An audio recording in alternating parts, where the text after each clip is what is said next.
Park Hang-seo. Indonesia lebih kuat karena Sintayong dan banyak pemain naturalisasi.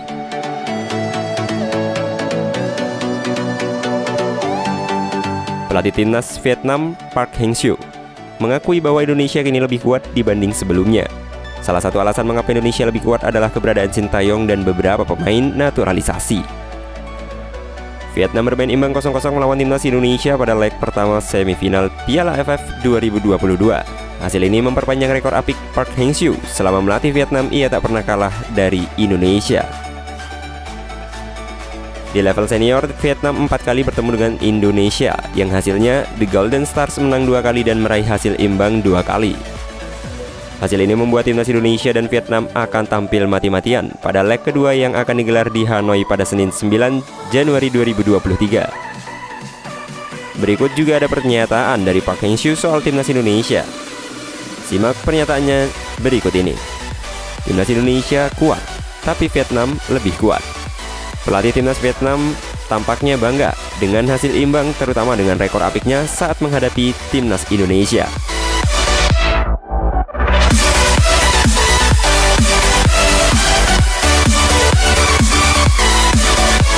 Saya tidak pernah kalah saat menghadapi timnas Indonesia. Saya pikir Indonesia kuat, tetapi Vietnam lebih kuat, tegas pelatih Vietnam, Park Hang-seo. Meski demikian, Park Hang-seo juga memuji meningkatkan yang dialami timnas Indonesia, terutama setelah kehadiran Sintayong dan beberapa pemain naturalisasi.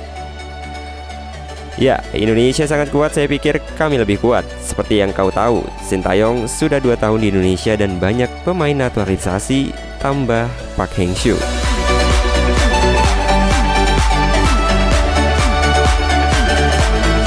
Lebih lanjut, Park Hang-seo tampak puas dengan hasil imbang melawan timnas Indonesia. Ia merasa cukup diuntungkan dengan hasil seri itu. Pelatih berkacamata itu kemudian menyatakan timnas Vietnam akan segera kembali ke Hanoi. Nguyen Quang Hai dan kawan-kawan akan bersiap dengan maksimal menghadapi laga leg kedua semifinal. Ya, saya puas dengan hasil imbang ini, tutup pelatih Vietnam. Romeo Beckham, anak David Beckham, resmi gabung Brentford.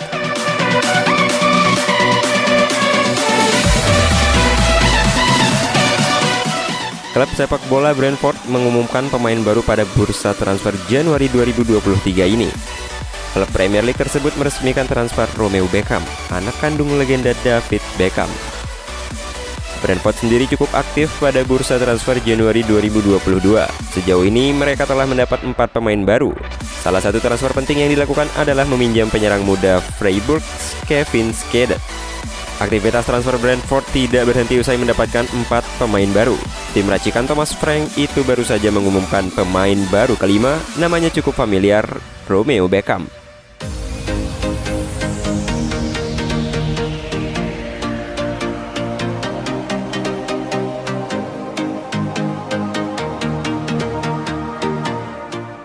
Sebelum bermain untuk Brentford, Romeo Beckham bermain untuk Inter Miami. Dia membela klub yang dimiliki sang ayah, David Beckham. Romeo tidak bermain untuk tim utama. Romeo bermain untuk Inter Miami kedua.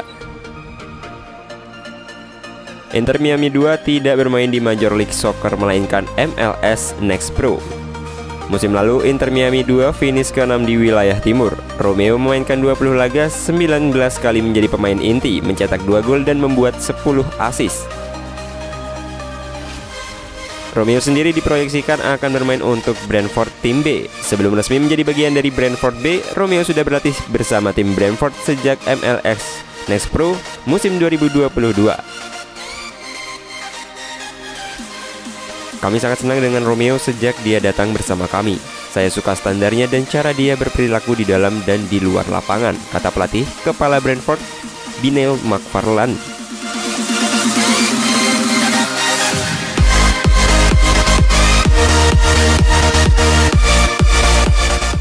Romeo Beckham memutuskan untuk mengikuti jejak sang ayah untuk menjadi pemain sepak bola. Namun karir Romeo masih jauh jika dibanding sang ayah.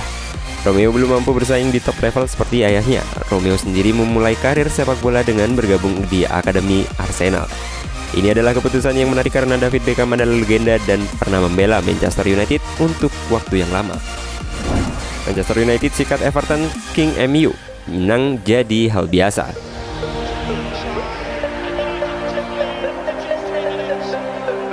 Manchester United sukses membungkam Everton dengan skor 3-1 dalam partai putaran ketiga Piala AFF 2022-2023 di Old Trafford pada Sabtu 7 Januari dini hari waktu Indonesia Barat. 3 gol kemenangan Manchester United masing-masing lahir dari aksi Anthony, bunuh diri Connor Cody, dan eksekusi penalti Marcus Rashford. Everton sempat menyamakan skor lewat gol Cody. Berkat hasil ini, Manchester United pun meneruskan tren positif mereka sekaligus berhak melaju ke putaran keempat yang akan digelar pada akhir Januari mendatang. Jawaban singkat Sintayong soal ogah salaman dengan Park Hang-seo.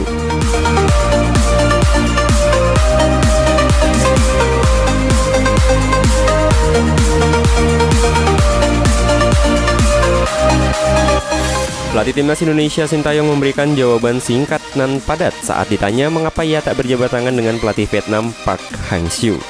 Keduanya terlihat tak saling bersalaman setelah timnas Indonesia diimbangi Vietnam dengan skor 0-0 di semifinal Piala AFF 2022 pada Jumat 6 Januari 2023.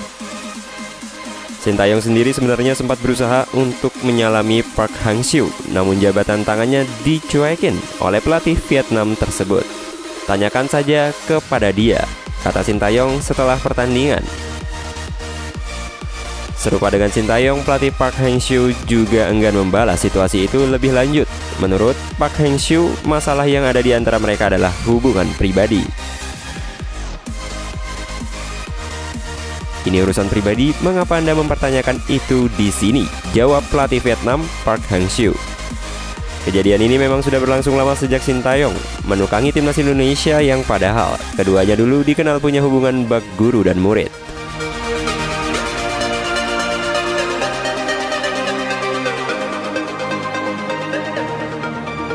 Hasil leg 1 semifinal Piala AFF 2022 menambah rapor buruk Sintayong atas Vietnam. Sejak menjadi pelatih timnas Indonesia pada 2019, pelatih asal Korea Selatan itu tak pernah menang atas Vietnam. Rapor buruk itu tak hanya terjadi pada tim senior melainkan U19 dan U22. Secara keseluruhan, Sintayong bersama timnas Indonesia menelan 2 kekalahan dan 3 kali imbang. Sintayong sendiri punya kesempatan untuk mematahkan rapor buruk itu pada leg kedua semifinal Piala AFF 2022. Timnas Indonesia sendiri akan bertandang ke Maidin Stadium untuk kembali menghadapi Vietnam leg kedua.